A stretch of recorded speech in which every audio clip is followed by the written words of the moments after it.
وأنبت متعه فيها طويلا اللهم صل على محمد وآل محمد وعجل فرج آل محمد صلوات بآواز بلند اللهم صل علی محمد۔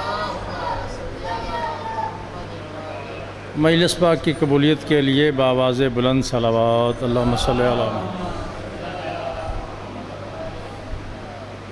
اپنے اپنے گناہوں کی بخشش کے لیے بآواز بلند صلوات اللہم صلی علی محمد۔ فرش عزا پہ بیٹھے صاحب عزت مومنین کو میرا سلام۔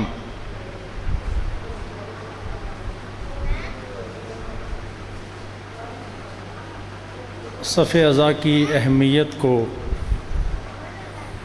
اگر اس منبر سے اجاگر کیا جاتا،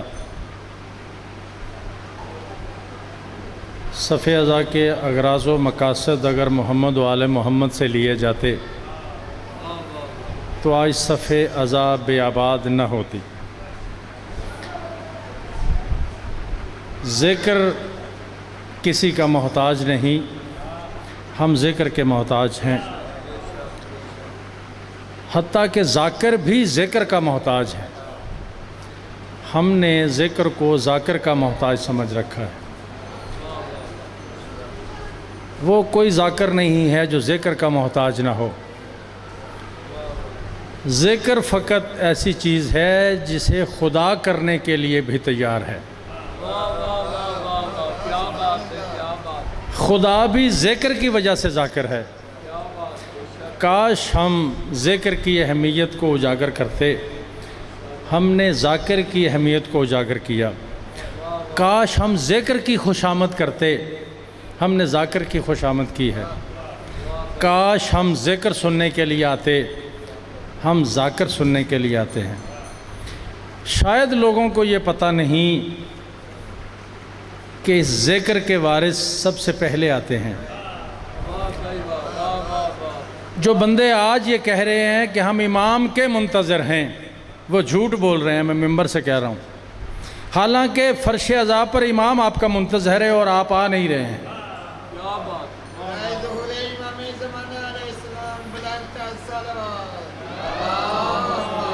محمد و آل محمد۔ جو بندے بازار میں کھڑے ہونا فضیلت سمجھتے ہیں، انہیں کیا پتہ عزاداری کیا ہوتی ہے۔ جو بندے دروازہ جنت پہ آ کر جنت میں داخل نہیں ہو سکتے، انہیں اپنے قسمت پہ شکوہ کرنا چاہیے، انہیں اپنے رزق پہ غور کرنا چاہیے، انہیں یہ سوچنا چاہیے کہ ہمارے اندر کوئی ایسی چیز ہے جو ہمیں اندر نہیں جانے دے رہی۔ انہیں اپنی کوتاہی پہ نظر رکھنی چاہیے۔ یاد رکھیں، یہ گروہ بندی، یہ دکھلاوے کی مجالس، یہ سارے معاملات آپ کے محتاج نہیں ہیں۔ سب سے پہلے جس بندے کو فرش عزا پر بیٹھنا نصیب ہو وہ بہت بڑا خوش قسمت ہے۔ اس لیے عرض کر رہا ہوں، میں جہاں بھی 1 منٹ بھی پڑھوں تو میں یہ اپنے پہ لازم سمجھتا ہوں کہ امر بالمعروف اور نہی عن المنکر اور فرش عزا کے حوالے سے 2 جملے ضرور کہوں۔ مجھے اس سے کوئی غرض نہیں ہے کہ مجھے کوئی سن رہا ہے یا نہیں سن رہا۔ میں افراد کے لیے کبھی نہیں پڑھتا، میں اپنی عاقبت کے لیے پڑھتا ہوں۔ جو بندہ اپنی عاقبت کے ساتھ بھی مخلص نہیں ہے، اس سے جاہل بندہ کوئی زمانے میں موجود نہیں ہے۔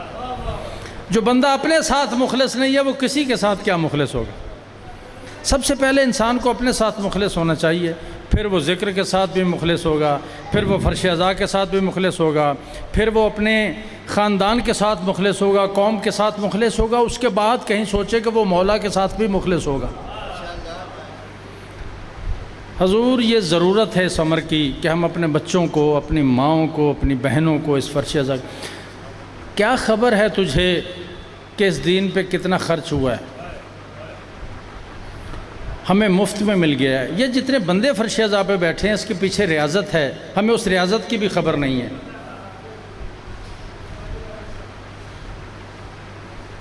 آپ حضرات جو فرش عزا پہ تشریف رکھتے ہیں، آپ بہت خوش نصیب ہیں، ذاکر اہل بیت تشریف لا چکے ہیں۔ اگر یہ اجازت دیں گے تو میں پڑھوں گا، اگر نہیں اجازت دیں گے تو ان کے لیے ہی ممبر ہے، ہم ان کے استقبال کے لیے آئے ہیں۔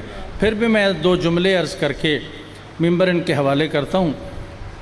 جی کیا کہنا چاہ رہے ہیں؟ جی ٹھیک، فضائل نہیں پڑھتے، مصائب کی ایک لائن پڑھتے ہیں۔ نواز بھائی نے کہا ہے آج کا دن اس بطول کے نام سے منسوب ہے۔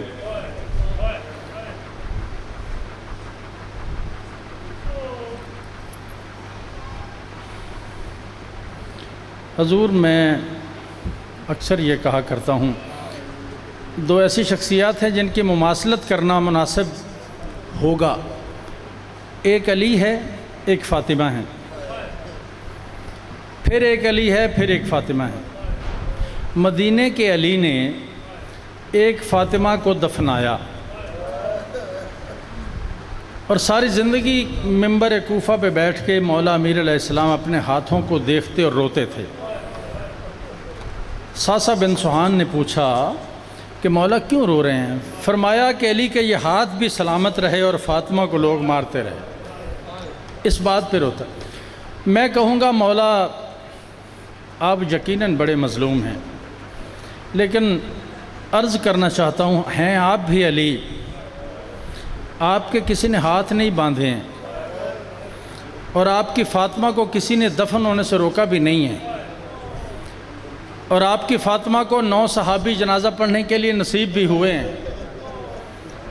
آؤ بازار شام میں ایک علی دکھاتا ہوں، ہاتھ بندھے ہوئے ہیں اور فاطمہ ہاتھوں پہ ہے، جنازہ اٹھانے والا نہیں ہے، کوئی کفن موجود نہیں ہے، وطن نہیں ہے، جنگل ہے۔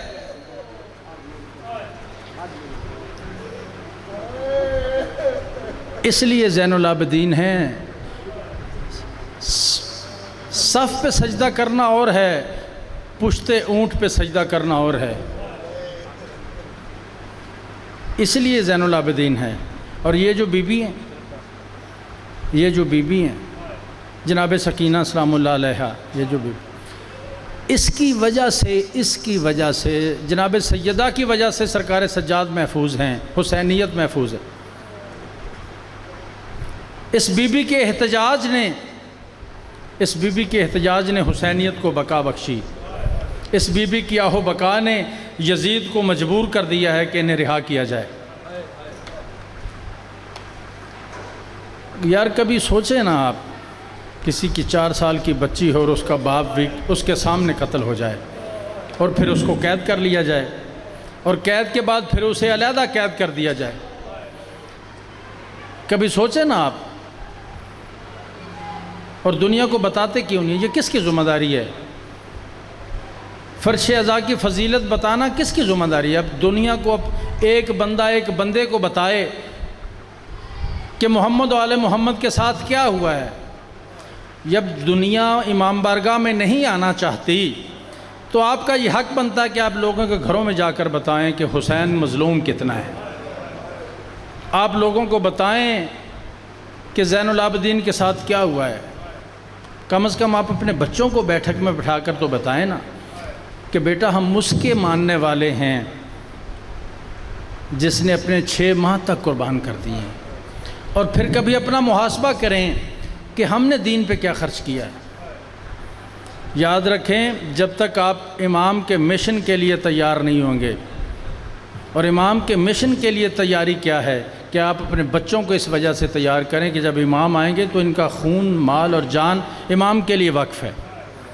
عزاداری اس کا نام ہے، عزاداری امام کے قربانی کی تیاری کا نام ہے۔